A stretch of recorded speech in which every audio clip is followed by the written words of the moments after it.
Hello, family members. Hope you're having a good day today. Today, I want to talk about STEM. That's science, technology, engineering, and mathematics. These fields are typically a little bit male dominated, and I want to talk about why. Now, one of the reasons that I think this happens is I'm going to demonstrate by talking about a YouTuber. Now, not just any YouTuber, he's like, I think in the top 10, so you probably have heard of him. His name is Mark Roper. I mean, he's been on like legacy media, like I think he's hung out with Jimmy Kimmel and stuff, so probably you've heard of him, but if you haven't, he worked down at NASA. He's an engineer, and then he became notable on YouTube for making, like kind of fun projects. Like he would make giant super soakers or Nerf guns or Ninja Warrior courses for the squirrels in his backyard or whatever, and does so in a very educational way. And someone like him that has such a high profile, especially as a science educator, I find it extremely disappointing that you never see women really on his show as fellow scientists or engineers or makers or whatever. You see men, you see boys, and you see little girls, but you don't see women. And I think this is a really good example of what happens in STEM in general that causes this problem.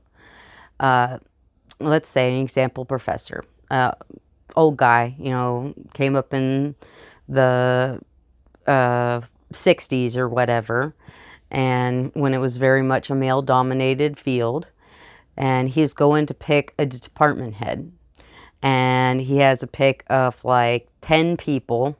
Maybe a couple of them are women or minorities, but most of them are going to be men because the field is already very male dominated. And when he interviews them, he's going to have a bias for the men because when you hire someone else to take over your position, you're going to want someone you can relate to, someone who kind of feels like you in a way. And just by default, the male candidates are more likely to have common ground, a similar background, or, similar hobbies or something. And it may be a very personal thing, like that they're like, well, I'm not picking him because he's a man, but, because he's into the same model airplanes I'm into or whatever. And therefore, that's what perpetuates this. And it happens at all levels. It's not just administration, it's people picking interns. It's, which people, if you're the mentor for them, which ones get the most time and energy. It's just people are going to relate to people who are more like them. And so if you're not actively fighting that bias, then you're part of the problem. In a field like STEM, where women were so actively pushed out in the 50s and the 60s, 40s, 50s, 60s, post-war, they just straight up smacked women out of STEM as quickly as they could. You had a whole lot of people doing like the calculations for math and stuff when it was really tedious and they didn't have computers. But when it got less tedious, push those women right out, right? And so if you look back, we have like Marie Curie and a few like female scientists back then. And then there's just like a very long drought where there's not a whole lot of notable female scientists because people weren't giving women the opportunities, you actively pushed out of the field, discouraged from getting that kind of education or working in that kind of field. And at this point, it's not an institution denying us access, but what it is it's a social pressure that, think about it, when you're a freshman in college as a young lady. Um, you've been through biology and chemistry and stuff in high school, and you know, it was challenging, but you were able to do it, no problem. And you've got like all these classes on your plate, and they throw in organic chem, and it is so much harder. And you've got like all of the girls that are around you are, you know, different majors, and you don't have a whole lot of people to study with, maybe, or, you know, whatever. It's just, it's easier in a lot of ways when you run up against that hard times, you know, getting into the class, getting the internship, finding the job. You bounce off and you do something different. You do something that's more accessible to you, and maybe not even intentionally, you know, but you do. That's what happens. It's natural human instinct to, you know, take what opportunities we get and not necessarily fight for opportunities that are denied to us. And unless a man is actively fighting against the status quo, then he is enforcing the status quo. There's no middle ground there, because doing nothing just perpetuates the system. And so if Mark Rober wanted to actually stop being somebody who is perpetuating that system of male dominance within STEM, what he would need to do is he would need to be more like, say, Hank Green. You know, Hank Green has a ton of different types of presenters on all his little science channels that he has. He has women, people of color.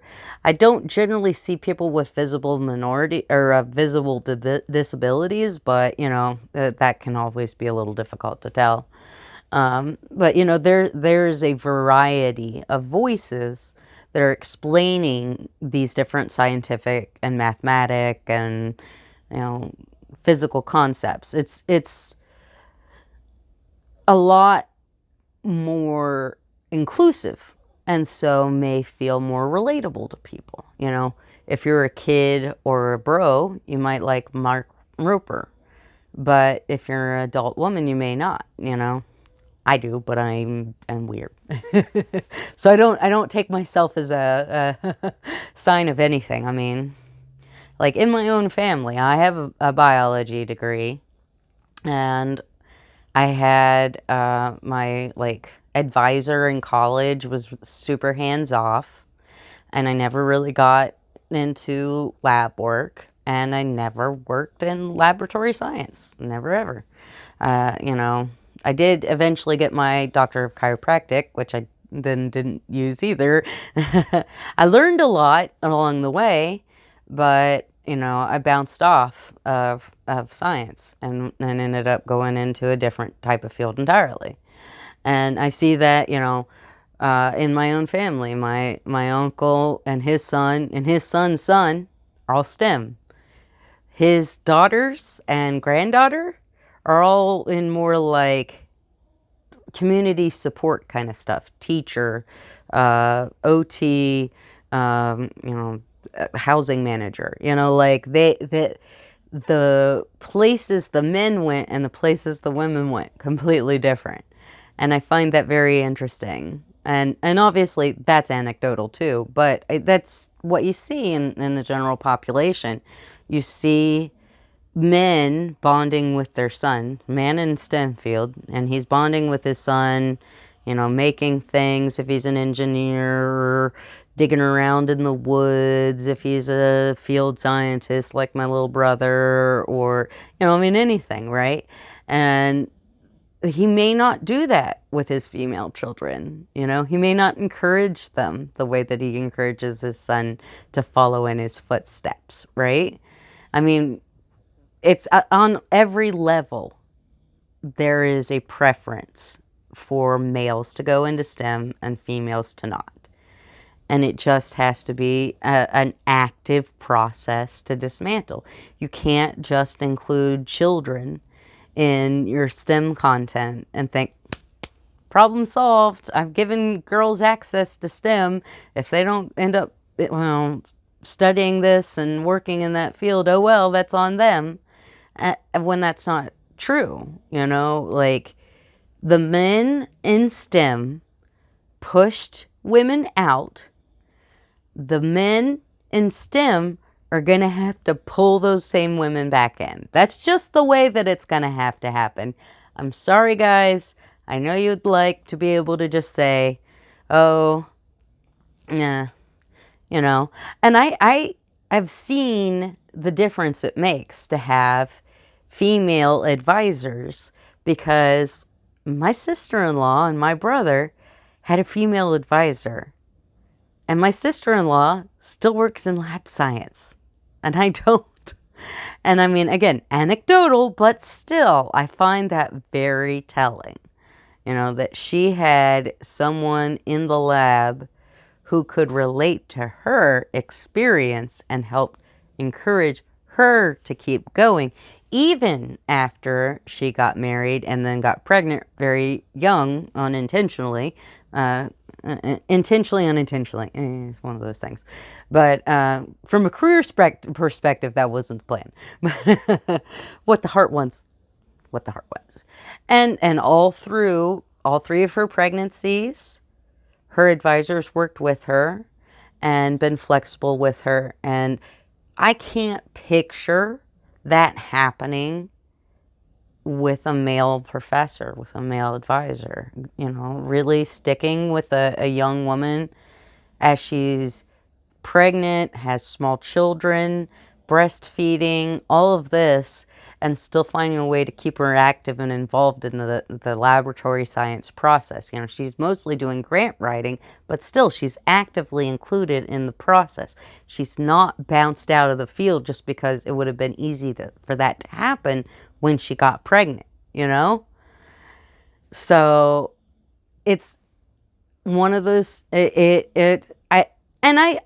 can't help but think about people like her that are smart, that, obviously went into the field. And I have a feeling that she's going to contribute, and my brother's going to contribute to the scientific field greatly in some way.